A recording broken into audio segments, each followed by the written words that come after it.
Hola amigos, ¿cómo están? Soy Guillermo Pez, Willy Fish. Y bueno, acá tengo de lo que vamos a estar hablando hoy.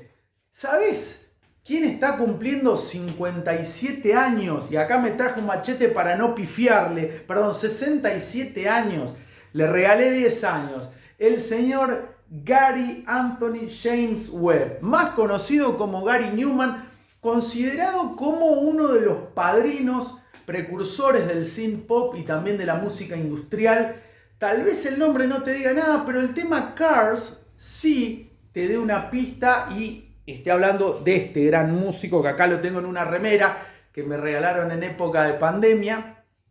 No tengo disco, pero sí esto, que para mí es importantísimo. Y bueno, la cara de Gary Numan, que es característica.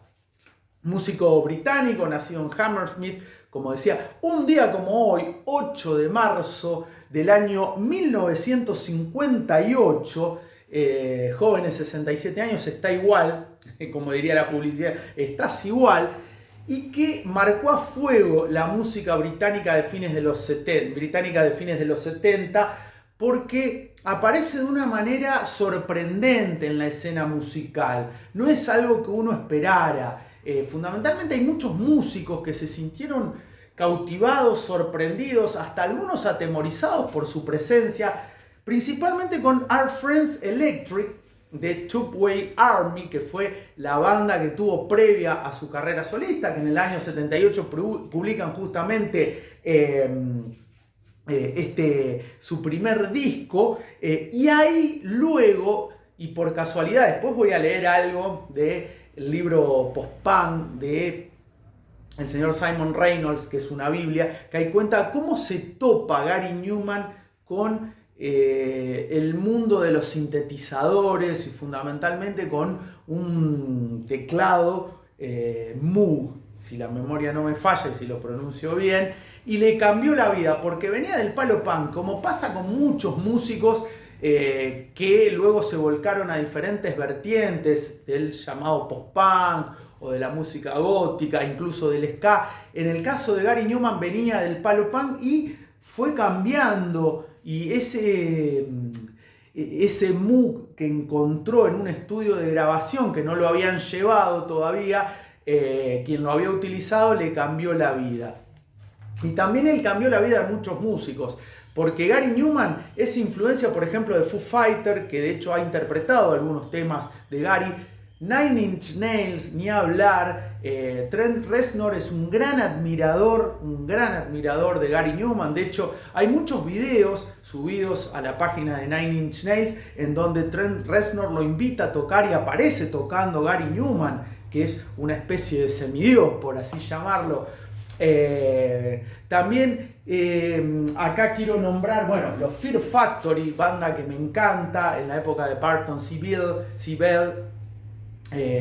Publicaron en el 2002 una versión de Cars, este tema clásico de Gary Numan. Acá, Richter, gran banda industrial argentina, podríamos decir tecno industrial. Bueno, hay un libro muy bueno del que ya voy a estar hablando sobre las bodas de plata de Richter.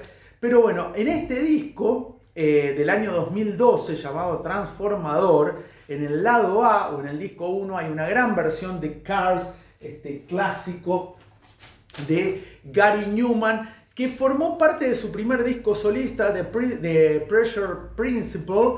Este disco de Pleasure Principle, así se dice, el principio del placer, del año 1979, que, como decía, llamó la atención porque Gary Numan es una persona que cuando uno lo ve no le transmite indiferencia, porque es alguien como gélido, pálido, robótico, de movimientos justamente robóticos. De hecho, la tapa del simple de Cars aparece él como manejando con un volante imaginario, y generó eso. Un crítico británico decía que con David Bowie y Ziggy Stardust es como que los alienígenas nos mostraban el futuro a los humanos. En el caso de Gary Numan decía que era un androide, porque es una mezcla de robot, androide, alien, de apariencia andrógina. Gary Numan era como que un un androide nos mostrara el futuro con ese disco que fue fundamental, ese The Pleasure Principle del año 1979, y Cars. Cars es una canción que está basada en la novela Crash de J.G. Ballard, que fue publicada a principios de la década del 70, que tuvo mucha influencia en varios músicos de la escena fundamentalmente británica, y habla de aquellas personas que tienen una patología según la cual sienten un placer, un fetichismo, que genera una tensión sexual y una adrenalina sexual cuando chocan, o en este caso chocan autos.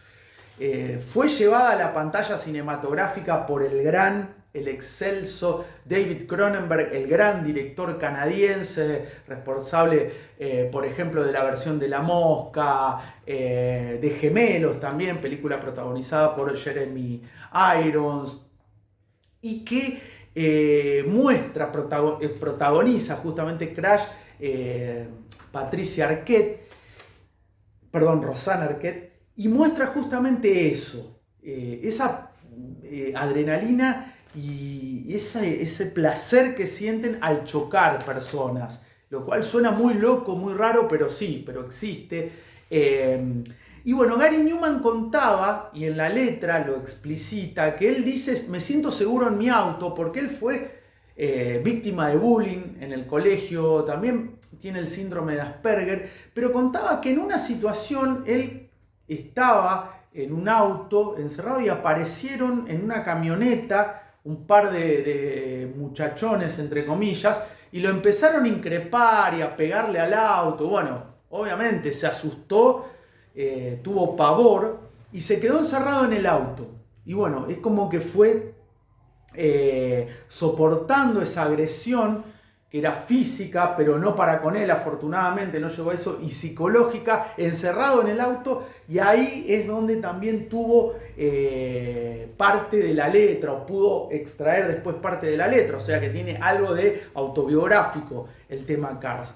También es una persona muy humilde, porque se le reconoce la importancia que tuvo, que tiene para la música industrial. Y él decía que su único mérito, Gary Numan, era la de unir sonidos, nada más. Bueno, bastante humilde y gran músico, que hace poco también, hace un par de años, había salido a criticar a Spotify porque era muy poco, lo cual es una queja muy constante de muchos artistas, que es muy poco lo que se le paga por las regalías de las reproducciones a través de esta plataforma. Bueno, Simon Reynolds, post-punk. Obviamente que hay una parte en la que aparece involucrado el señor Gary Numan, que dice que encontró por casualidad un mini Moog, ahí es lo que contaba hace un rato, que otra banda había dejado. Apareció ahí en el estudio de grabación.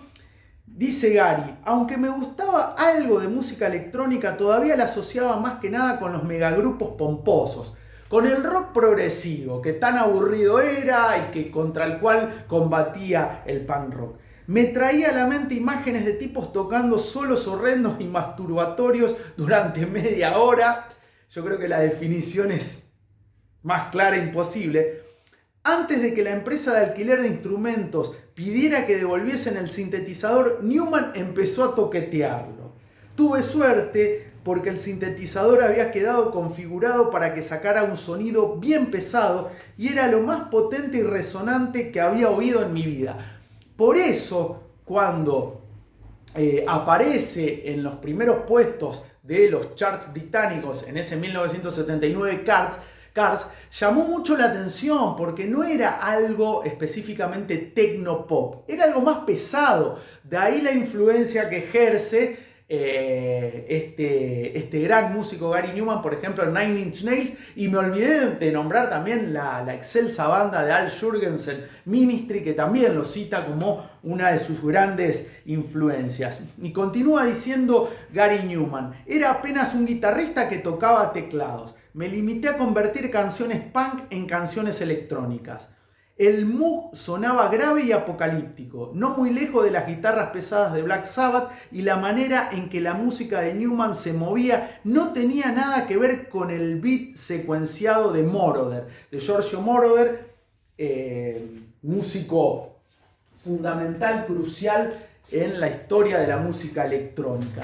Por eso, ahí está la importancia que tiene la música de Gary Numan, que le dio ese toque pesado.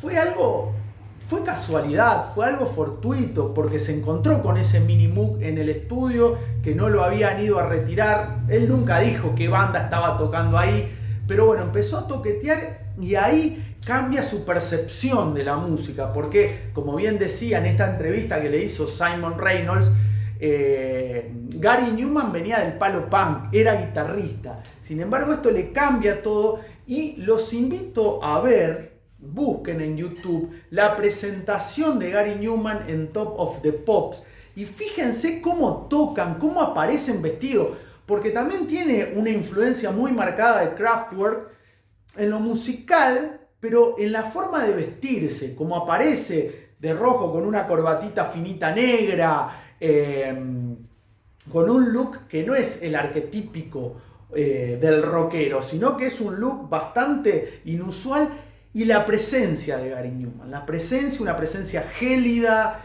como que no transmite sentimientos, algo frío, robótico, a tono con esa música y con esa pesadez que daba. Por eso, bueno, me fui por las ramas, disculpen, me encanta Gary Numan, soy un apasionado de este gran músico, lo descubrí por Cars, de adolescente, y siempre me gustó, y me gustan las versiones como decía, la de Richter, la de Fear Factory, y bueno, para aquellos que no lo conocen, vayan, busquen Gary Numan, acuérdense que no es Newman, sino es Numan, como suena, como figura acá, no tiene diéresis la U, así que Gary Numan, le decimos todos. Está cumpliendo 67 años, sigue activo, grabó un disco recientemente con los coros de sus hijas y bueno, podríamos decir que es un pilar fundamental en la historia, no sé si decir padre, pero pilar fundamental en la historia del synth pop y también de la música industrial. Felices 67 años, gran Gary Numan. Y bueno, seguí en este canal, fíjate que hay otros videos también, por ejemplo ayer hice uno sobre los 40 años de We Are The World. Un me gusta, un comentario, una suscripción, todo sirve, todo vale, todo se agradece y nos encontramos en una próxima efeméride, así se dice, por este canal. ¡Feliz cumple, Gary Numan!